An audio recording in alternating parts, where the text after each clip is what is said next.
ಸ್ನೇಹಿತರೆ ನಮಸ್ಕಾರ. ದರ್ಶನ್ಗೆ ಬಹುಶಃ ಈಗ 7.5ಗಿಂತ ಅತಿ ಘೋರ ಶನಿಯ ಕಾಟ ಜೋರಾಗಿಯೇ ಕಾಡ್ತಿದೆ ಅನಿಸುತ್ತೆ. ಆತ ಮಾಡಿದಂಥ ಪಾಪ ಕೃತ್ಯಗಳ ಕೂಡ ತುಂಬಿರುವಂತಹ ಕಾರಣಕ್ಕೋಸ್ಕರ ಒಂದೊಂದೇ ಪಾಪ ಕೃತ್ಯಗಳು ಕೂಡ ಹೊರಗಡೆ ಬರ್ತಿದ್ದಾವೆ. ದರ್ಶನ್ ಬಹುಶಃ ಚಿತ್ರದುರ್ಗದ ರೇಣುಕಾಸ್ವಾಮಿಯನ್ನು ಹತ್ಯೆ ಮಾಡದೇ ಇದ್ದಿದ್ರೆ ಇಂಥದ್ದೊಂದು ಸ್ಥಿತಿಗಳು ಅಥವಾ ಇಂತಹ ದಿನಗಳನ್ನು ನೋಡುವಂತಹ ಅನಿವಾರ್ಯ ಪರಿಸ್ಥಿತಿ ಬಹುಶಃ ಬರ್ತಾನೆ ಇರಲಿಲ್ಲ. ಜೊತೆಗೆ ದರ್ಶನ್ ಕುರಿತಾದಂತೆ ಇಷ್ಟೆಲ್ಲ ವಿಚಾರಗಳು ಚರ್ಚೆ ಆಗ್ತಾನೆ ಇರಲಿಲ್ಲ ಅನಿಸುತ್ತೆ. ದರ್ಶನ್ ಇನ್ನೊಂದು ಮುಖ ಎಷ್ಟು ಕ್ರೂಯಲ್ ಆಗಿದೆ, ಎಷ್ಟು ಕೆಟ್ಟದಾಗಿದೆ ಮತ್ತು ಅದು ಎಷ್ಟು ಮಾನವೀಯ ರಹಿತವಾಗಿದೆ ಅನ್ನೋದಕ್ಕೆ ಸಾಕ್ಷಿಯಾಗಿ ಸಾಕಷ್ಟು ಘಟನೆಗಳು ಈಗ ಹೊರಗಡೆ ಬರ್ತಿದ್ದಾವೆ. ಅದರಲ್ಲಿ ಸತ್ಯ ಎಷ್ಟು, ಅದರಲ್ಲಿ ಸುಳ್ಳು ಎಷ್ಟು ಅನ್ನೋದು ದರ್ಶನ್ ಮತ್ತು ಆ ಘಟನೆಯಲ್ಲಿ ಸಾಕ್ಷಿಯಾಗಿದ್ದವ್ರಿಗೆ ಬಿಟ್ಟು ಬೇರೆ ಯಾರಿಗೂ ಕೂಡ ಗೊತ್ತಿಲ್ಲ. ಈಗ ಫಾರ್ ಎಕ್ಸಾಂಪಲ್ ರೇಣುಕಾಸ್ವಾಮಿಯ ಪ್ರಕರಣದಲ್ಲೂ ಕೂಡ ಹಾಗೆ ಅಸಲಿಗೆ ರೇಣುಕಾಸ್ವಾಮಿ ಮಾಡಿದ್ದೇನೋ ಮತ್ತು ರೇಣುಕಾಸ್ವಾಮಿಗೆ ಇವರೇನು ಮಾಡಿದ್ರು ಅನ್ನೋದು ಅವರು ಅಷ್ಟು ಜನರಿಗೆ ಬಿಟ್ಟರೆ ಬೇರೆ ಯಾರಿಗೂ ಕೂಡ ಗೊತ್ತಿಲ್ಲ. ಯಾರು ರೇಣುಕಾಸ್ವಾಮಿ ಮತ್ತು ಇತರರು ಏನಿದ್ದಾರೆ ಆರೋಪಿಗಳು ಅವರಿಗೆ ಬಿಟ್ಟರೆ ಬೇರೆ ಯಾರಿಗೂ ಕೂಡ ಗೊತ್ತಿಲ್ಲ. ಅವರು ಹೇಳ್ತಿರೋದು ಎಲ್ಲದೂ ಕೂಡ ಸತ್ಯ ಅಂತ ಹೇಳಿ ನೀವು ನಂಬಕ್ಕೂ ಕೂಡ ಆಗೋದಿಲ್ಲ. ಹೀಗಿರುವಾಗ ಇಲ್ಲಿ ದರ್ಶನ್ ಏನೆಲ್ಲ ಮಾಡಿದ್ದಾರೆ, ಮಾಡಬಾರದ ಕೃತ್ಯಗಳನ್ನೆಲ್ಲ ಏನೆಲ್ಲ ಮಾಡಿದ್ದಾರೆ ಅನ್ನೋದ್ರ ಬಗ್ಗೆನೂ ಕೂಡ ಈಗ ಒಂದೊಂದೇ ವಿಚಾರಗಳು ಹೊರಗಡೆ ಬರ್ತಿದ್ದಾವೆ. ದರ್ಶನ್ ಕುರಿತಾದಂತಹ ರೋಚಕ ಸಂಗತಿಗಳನ್ನು ಕೆದಕ್ತಾ ಹೋದಾಗ, ಒಂದೊಂದು ಇನ್ಫಾರ್ಮೇಷನ್ಸ್ಗಳನ್ನು ಕೂಡ ಕಲೆಕ್ಟ್ ಮಾಡ್ತಾ ಹೋದಾಗ ಭಯಾನಕ ಅಂಶಗಳನ್ನು ಬಯಲು ಮಾಡ್ತಿದ್ದಾರೆ.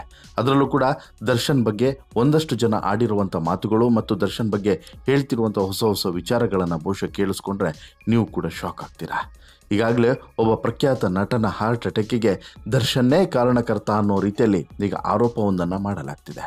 ಹಾಗಾದರೆ ಏನದು ಆರೋಪ? ಯಾರದು ನಿರ್ದೇಶಕ, ಸಂಗೀತ ನಿರ್ದೇಶಕ? ಯಾಕೆ ಅವನನ್ನು ಈ ರೀತಿ ಹಾರ್ಟ್ ಅಟ್ಯಾಕ್ ಆಗೋ ಲೆವೆಲ್ಗೆ ಟಾರ್ಚರ್ ಕೊಟ್ಟರು ದರ್ಶನ್? ಏನಾಗಿತ್ತು ಅವತ್ತು? ಇದೆಲ್ಲದರ ಬಗ್ಗೆ ಕಂಪ್ಲೀಟ್ ಮಾಹಿತಿಯನ್ನು ಕೊಡ್ತಾ ಹೋಗ್ತೀನಿ. ಅದಕ್ಕಿಂತ ಮುಂಚೆ ನೀವು ಇನ್ನೂ ಕೂಡ ನಮ್ಮ ಚಾನಲನ್ನು ಸಬ್ಸ್ಕ್ರೈಬ್ ಮಾಡಿಲ್ಲ ಅಂದರೆ ದಯವಿಟ್ಟು ಕೂಡಲೇ ಸಬ್ಸ್ಕ್ರೈಬ್ ಮಾಡಿ ಸ್ನೇಹಿತರೆ. ನೋಡಿ, ಚಿತ್ರದುರ್ಗ ಮೂಲದ ರೇಣುಕಾಸ್ವಾಮಿ ಅನ್ನುವಂತಹ ವ್ಯಕ್ತಿಯನ್ನು ಅಪಹರಿಸಿ ಮನ ಬಂದಂತೆ ಥಳಿಸಿ ಜೀವವನ್ನು ತೆಗೆದಂಥ ಆರೋಪದ ಮೇಲೆ ಬಂಧನವಾಗಿರುವಂತಹ ದರ್ಶನ್ ಮತ್ತು ಆತನ ಅತ್ಯಂತ ಅಪ್ತ್ಯಾಪ್ತ ಗೆಳತಿ ಅಂದರೆ ಇಟ್ಕೊಂಡವಳು ಪವಿತ್ರ ಗೌಡ ಮತ್ತು ಇವರ ಫ್ರೆಂಡ್ಸ್ಗಳು ಅಥವಾ ಪಟಾಲಮ್ಮು ಅಥವಾ ಗ್ಯಾಂಗು ಅಂತ ಹೇಳುವಂತಹ ಇನ್ನುಳಿದಂತಹ 17 ಆರೋಪಿಗಳು.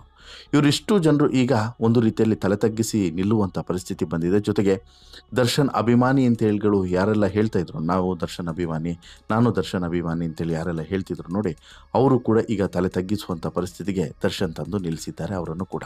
ಕಾರಣ ದರ್ಶನ್ ಮಾಡಿರುವಂತಹ ಮನೆಯಾಳ ಕೆಲಸ, ಮಾಡಬಾರದ ಕೆಲಸದ ಕಾರಣಕ್ಕೋಸ್ಕರ.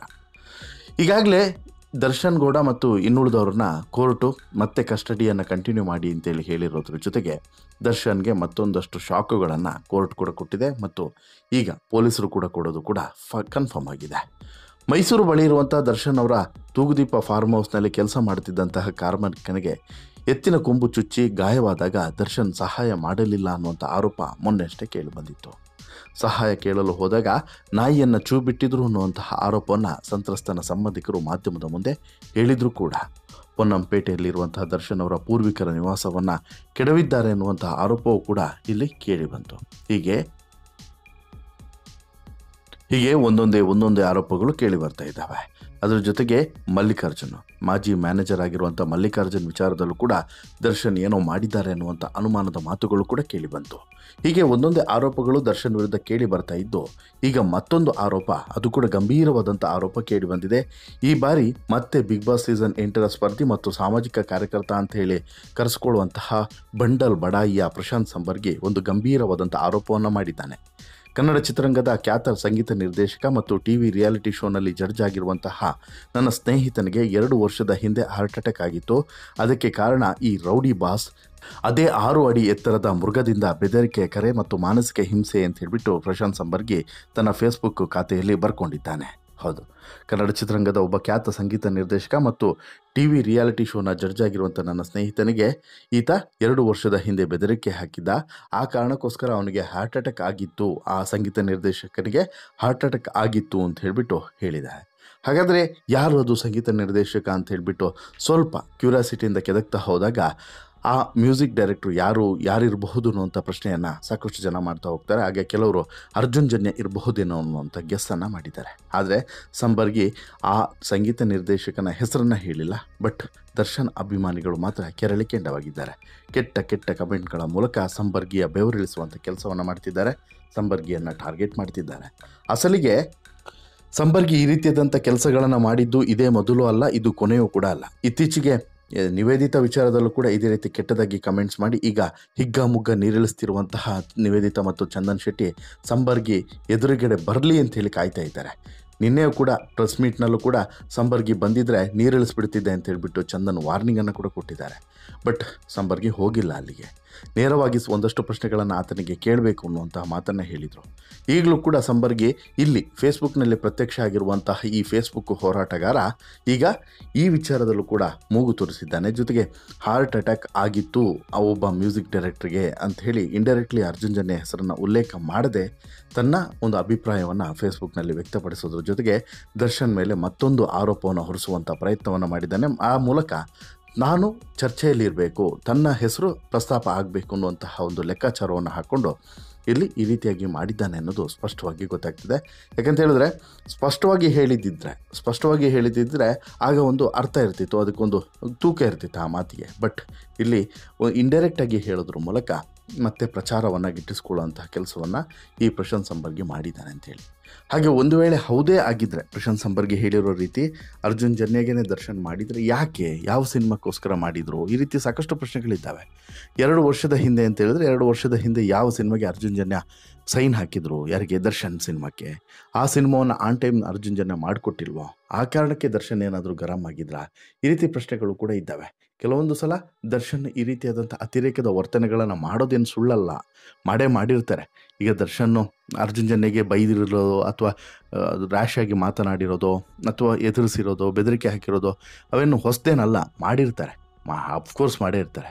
ಅರ್ಜುನ್ ಜನ್ಯ ಜೊತೆಗೆ ಕಡಿಮೆ ಸಿನಿಮಾವನ್ನು ದರ್ಶನ್ ಮಾಡಿದ್ದಾರೆ, ಹರಿಕೃಷ್ಣ ಜೊತೆಗೆ ಹೆಚ್ಚು ಸಿನಿಮಾಗಳನ್ನು ದರ್ಶನ್ ಮಾಡಿರುವಂಥ 1-2-3 ಸಿನಿಮಾಗಳಲ್ಲೂ ಕೂಡ ಈ ರೀತಿ ಮಾಡಿದ್ದಿದ್ರೆ ಅದು ನಿಜವಾಗ್ಲೂ ಕೂಡ ಅಕ್ಷಮ್ಯ ಅಪರಾಧ ಆಗ್ತದೆ. ಯಾಕಂತ ಹೇಳಿದ್ರೆ ಒಂದು ಇನ್ನೊಬ್ಬರ ಜೀವವನ್ನು ತೆಗೆಸುವಂತಹ ಅಥವಾ ತೆಗೆಯುವ ರೀತಿ ಮಾಡುವಂತಹ, ಪ್ರಚೋದನೆ ಕೊಡುವಂತಹ ಅಥವಾ ಹೆದರಿಸುವಂಥ ಬೆದರಿಸುವಂಥ ಯಾವುದೇ ಹಕ್ಕು ಕಾನೂನಿನಲ್ಲೂ ಕೂಡ ಯಾರಿಗೂ ಕೂಡ ಇಲ್ಲ.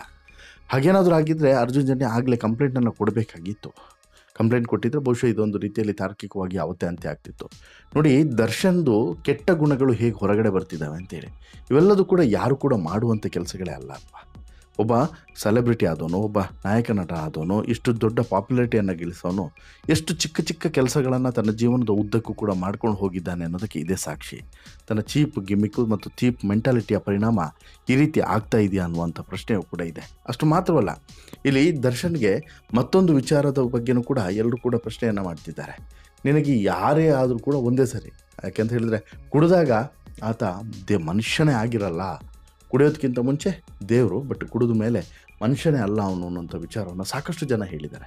ಆಮೇಲೆ ಈ ಹೆಂಡದ ವಿಚಾರದಲ್ಲಿ ಎಲ್ಲರೂ ಕೂಡ ಸೋತಿದ್ದಾರೆ. ಇಲ್ಲಿಗೆ ದುರಂಕಾರದಲ್ಲಿ ಒಂದು ರೀತಿಯಲ್ಲಿ ಮದವೇರಿದ ದುರ್ಯೋಧನನ ರೀತಿಯಲ್ಲಿ ಈತ ವರ್ತಿಸ್ತಾನೆ. ಯಾವಾಗ ಈ ಎಲ್ಲವನ್ನು ಕೂಡ ಮ್ಯಾನೇಜ್ ಮಾಡಬೇಕು ಅನ್ನುವಂತಹ ಒಂದು ಸ್ಥಿತಿಗತಿ ಇದ್ದರೂ ಕೂಡ ಅದರ ಬಗ್ಗೆ ಅಲರ್ಟ್ ಇರದೆ ಅಹಂಕಾರ, ದರ್ಪ, ದುರಂಕಾರ, ದೌಲತ್ತು ಇದರಲ್ಲೇ ತುಂಬಿ ಹೋಗಿರುವಂಥ ದರ್ಶನ್ ಅನ್ನುವಂತಹ ಈ ಕೊಬ್ಬಿದ ದೇಹದ ಕೊಬ್ಬು ಇಳಿಸುವಂತಹ ಗಳಿಗೆ ಬಹುಶಃ ಇದು ಅನಿಸುತ್ತೆ. ಆತ ಇಷ್ಟು ವರ್ಷಗಳಿಂದ ಮಾಡ್ಕೊಂಡು ಬಂದಂತಹ ಪಾಪದ ಕೊಡ ತುಂಬಿದಂಥ ಪರಿಣಾಮ ಇವತ್ತು ಪಾಪದ ಕೊಡ ಒಡೆಯುವಂಥ ಸ್ಥಿತಿ ನಿರ್ಮಾಣ ಆಗಿದೆ. ಆತನೇ ಮಾಡಿಕೊಂಡು ಬಂದಂತಹ ಪಾಪಕೃತ್ಯಗಳಿಗೆ ಅಂತಿಮವಾಗಿ ಒಂದು ಕೊನೆ ಮೊಳೆಯನ್ನು ಹುಡುವಂತಹ ಸ್ಥಿತಿ ನಿರ್ಮಾಣ ಆಗಿದೆ. ಅಷ್ಟಕ್ಕೂ ಇಲ್ಲಿ ದರ್ಶನ್ ಮಾಡಿರೋದು ಒಂದಲ್ಲ ಎರಡಲ್ಲ, ಇಂತಹ ಮಾಡಬಾರದ ಕೆಲಸಗಳನ್ನು ಈಗ ಒಂದೊಂದೇ ಹೊರಗಡೆ ಬರ್ತಿದೆ. ಬಟ್ ಇಂಥದ್ದೇ ಇನ್ನೆಷ್ಟು ಪ್ರಕರಣಗಳು ಹೊರಗಡೆ ಬರೋಕ್ಕಿದೆಯಾ, ಕಾದು ನೋಡಬೇಕು. ಅದೇನೇ ಇದ್ರೂ ಕೂಡ ಚಿಕ್ಕ ವಿಚಾರವನ್ನು ಹಿಡ್ಕೊಂಡು ಅರ್ಜುನ್ ಜನ್ಯಗೆ ಈ ರೀತಿ ಹಾರ್ಟ್ ಅಟ್ಯಾಕ್ ಆಗುವ ರೀತಿ ಮಾಡಿದ್ದೇ ಹೌದಾದರೆ ಅದು ಕೂಡ ಅಕ್ಷಮ್ಯ ಅಪರಾಧ ಆಗಲಿದೆ. ಅಥವಾ ಇದು ಸುಳ್ಳು ಆರೋಪ ಆಗಿದ್ದರೆ ಸಂಪರ್ಗಿಯ ಮೇಲೂ ಕೂಡ ಮತ್ತೊಂದು ದೂರು ದಾಖಲಾಗಬೇಕಾಗುತ್ತೆ. ನಿವೇದಿತಾ ಮತ್ತು ಚಂದನ್ ಶೆಟ್ಟಿ ಕೂಡ ಈತನ ಮೇಲೆ ದೂರು ಹಾಕಿದ್ರೆ ಒಳ್ಳೆಯದು, ಮಾನನಷ್ಟ ಮೊಕದ್ದಮೆ ಹಾಕಿದರೆ ಒಳ್ಳೆಯದು. ಯಾಕಂತ ಹೇಳಿದ್ರೆ ಈತ ಇಲ್ಲ ಅಂತ ಹೇಳಿದ್ರೆ ಇದೇ ಕೆಲಸವನ್ನು ಕಂಟಿನ್ಯೂ ಮಾಡ್ಕೊಂಡು ತನ್ನ ಪ್ರಚಾರವನ್ನು ಗಿಟ್ಟಿಸ್ಕೊಳ್ಳುವಂಥ ಕೆಲಸವನ್ನು ಕೂಡ ಮಾಡ್ತಾನೆ ಅನ್ನೋದ್ರಲ್ಲಿ ಡೌಟೇ ಇಲ್ಲ. ನಿಮಗೇನು ಅನಿಸುತ್ತೆ ಸ್ನೇಹಿತರೆ, ಈ ಎಲ್ಲ ಬೆಳವಣಿಗೆಗಳ ಬಗ್ಗೆ ನಿಮ್ಮ ಅಭಿಪ್ರಾಯ ಏನು? ದಯವಿಟ್ಟು ಕಮೆಂಟ್ ಮಾಡಿ ತಿಳಿಸಿ. ಜೊತೆಗೆ ಈ ಸ್ಟೋರಿ ಇಷ್ಟ ಆಯಿತು ಅಂತ ಹೇಳಿದ್ರೆ ಲೈಕ್ ಮಾಡಿ, ಶೇರ್ ಮಾಡಿ, ಚಾನಲ್ಗೆ ಸಬ್ಸ್ಕ್ರೈಬ್ ಆಗೋದನ್ನು ಮರಿಬೇಡಿ. ಧನ್ಯವಾದ.